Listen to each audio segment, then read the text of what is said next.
Hey guys, how long have we waited to say this? International rugby is back. This weekend it's the All Blacks versus the Wallabies in the first Bledisloe Cup game. So it's going to be a big one. It's the first international rugby this whole year. So yeah, I can't wait for it. I have my All Black jersey on because they're playing there in New Zealand. So that's the only reason I'm wearing the jersey. I just want a big game. I don't care who wins at the end of the day. When you look at the game, it is at the Sky Stadium in Wellington. Showers are predicted, coldish weather, and a lot of wind. So, yeah, it's going to be a war down there when you judge by the conditions. When you go on all-time wins, it is solid in the favour of the New Zealanders. Wins at home also in the favour of the New Zealanders. And then the last 10 head-to-head games is also in the favour of the All Blacks. Both coaches are making their debuts for their sides. Ian Foster for the New Zealanders and then Dave Rennie for the Wallabies. Both of them have a couple of surprise picks in their sides. The All Blacks 659 caps, the Wallabies 428 caps, so they are lacking a little bit, lacking with 231 caps to be exact. So yeah, there's a little bit more experience when you get to the All Blacks. The front row, I expected both of these front rows actually to be picked. Maybe Tupou was a little bit of a surprise with Alan Alaalatoa being in good form for the Brumbies, but Tupou, he's been great for the Reds. I do like that these teams haven't played each other in months, or these players haven't played each other in months, so they have no idea how the other team is going to play actually. Ofa Tuangafasi from the Blues, he's been in great form at number 3. Cody Taylor, Joe Moody, we know what they can do. They've been doing it for years. James Slipper, he's been great for the Brumbies. Falau Fahinga, he scores his tries at the back of the mauls. He'll be a watched man by the All Blacks. I can guarantee you that. Going into the locks with Tuipulotu and then Whitelock, they're the two most experienced guys in the locks for the All Blacks. The other two that they did choose for this whole series or for the internationals aren't that experienced, but those are very experienced and very good players to actually have in. Tuipulotu, I think, had a very good season with the Blues. Talking about a good season, Salakaya Lotto, he had a great season with the Reds, but I do think that at the end of the day, the Wallabies have a little bit of a lacking at the line-out time because Philip and Salakaya Lotto, they haven't been the greatest when it came into at line-out time of grabbing the ball. All the teams in Australia did actually struggle to regain possession at line-out time. But that is probably why a guy like Harry Wilson is picked at number 6, completely out of position. He's actually a number 8. Pete Samu, he's also an option at line-out time. So they kind of bolstered themselves a little bit. So Harry Wilson, he goes up against Frizzell, who's also a great line-out option. He's been great for the Highlanders as well. There's not a lot of Highlanders in the All Black side. He's one of 2 in the starting side. Sam Cane, he makes his debut as a captain for the All Blacks, well, the new captain for the All Blacks. And then Ardie Savea, I want to see him going up against Pete Samu. That's going to be a brilliant battle. Just two guys that love picking up the ball and running into players, so they're bound to bash into each other somewhere. And then don't forget the 100 cap man, the guy that's playing his 100th cap this weekend as the captain of the Wallabies, Michael Hooper. So that's always a guy you need to take into reckoning. If he plays a game that's important to him, he usually is on fire and the whole team around him just plays better for it. At number 9, the Wallabies actually surprised a bit with picking Nick White. Yes, he is a lot more experienced. That is why they did pick him at the end of the day, and for a couple of other reasons. Above McDermott. McDermott isn't in the side at all. McDermott, he's very dangerous around the fringes, running around and stuff like that. But at the end of the day, he does lack when it comes to his passing game and his kicking game. And when you look at the press conferences, it does look like they are going to favour a little bit of a kicking game, getting the All Blacks pinned back in their own side. With the wind being like it is, and that showers and might be a little bit difficult, but it could be dangerous for the All Blacks if the Wallabies do start kicking them back into their own half. And Nick White, he is a master when it comes to the box kicks. Aaron Smith, he's had an exceptional season with the Highlanders, probably the best player in their team, one of the best players so far this year.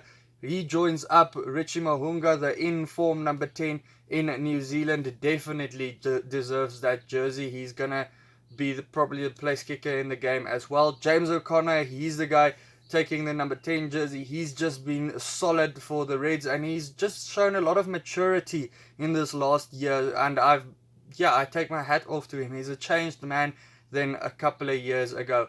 Then Jack Goodhue versus Matt Tumua. I'm very surprised with Jack Goodhue. I've actually only recently saw that he's only played 13 caps. You forget that he hasn't been in that All Black setup for a long time, but I think he's probably started every single one of them. Matt Tumua, another veteran in the back line. So yes, the Wallabies don't have a lot of veterans in their side or a lot of caps in their side, but they do have a lot of caps in places where it does matter. That caps of Tumua is going to help Paisami next to him, who is on debut in this game. Matt Tumua, he is a physical guy, and that is going to be important up against Jack Goodhue. Paisami, though, he is defending Rieko Ioane, and that's going to be a difficult channel because Paisami, his defense isn't the best. I have to say that. It's just, I do look at the stats every single week, and he does miss about half of his tackles. So Rieko Ioane this year has been kind of his revelation at number 13, switching from the wing to number 13, and that's worked out for him now because he is actually in the All Black squad. He doesn't have to fight for that wing spot again. Jordie Barrett, he's on the wing quite strangely. Well, he has to fight against his brother at number 15, so he's switched to the wing. He is pretty good at wing. He is still 23 years old, so he can kind of slot in anywhere still. And he's probably on the park to slot that long range kicks of him. George Bridge, he's on the other wing. That's quite a surprise for me. I thought Sevu Reece would probably start. I don't know if he's injured or what's going on there because he's not picked at all. His defense isn't the best either, so that might be a reason for him being left out.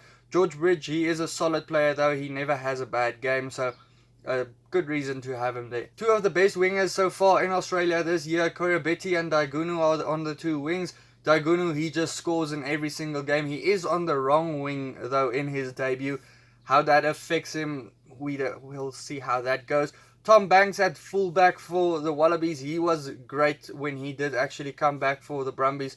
I think he was injured in the first couple of weeks. And then Beauden Barrett, he only got into his rhythm later on in the season for the Blues, but he didn't have a great season for me. But he's that type of guy that when he does join the All Blacks, he's just a different type of player. Both of the benches are quite dangerous. The All Blacks, they have 3 debutants on that bench, and that's guys that you need to look out for. They've had exceptional seasons so far.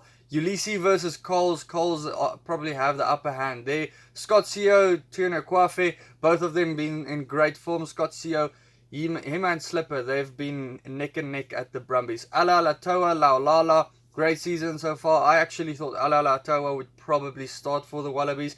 Then Vai from the All Blacks, he's a breakout star this year. He probably is lucky because of a lot of injuries to other senior guys at lock or guys that aren't in the country and that type of thing. Rob Simmons, the 100 cap man, is on the bench for the Wallabies, so that type of experience is just a guy you want to bring on later for the team. Hoskins Satutu, he is actually picked. I thought they might leave him out, but he is in. I don't see why they would leave him out. He's probably one of the best players in New Zealand at the moment. He was injured to the latter stages of the Super Rugby Aotearoa, but he is back now and he was in great form. He's just a guy that picks up the ball and runs over half of the team when he can. And then Rob Valentini, he's a guy that can just slot in at any position in the back 3 for the Wallabies. TJ Paranara, a guy that's been neck and neck with Aaron Smith at number 9. Jake Gordon, quite a surprise to see him there as well. I thought McDermott would at least make the bench, but they said Jake Gordon just has a better box kick as well, and that just is a kind of a sign of what Dave Rennie is planning for this game. Anton Leonard-Brown being on the bench. Lolasio, he's going to make his debut for the Wallabies as well. And then Reece Hodge with that massive boot to try and close out the game for the Wallabies. And then Caleb Clark going to make his debut as well for the side. Guys, it's going to be an interesting one in this game because these sides haven't played in quite a while. Some of these guys haven't played against each other in quite a while.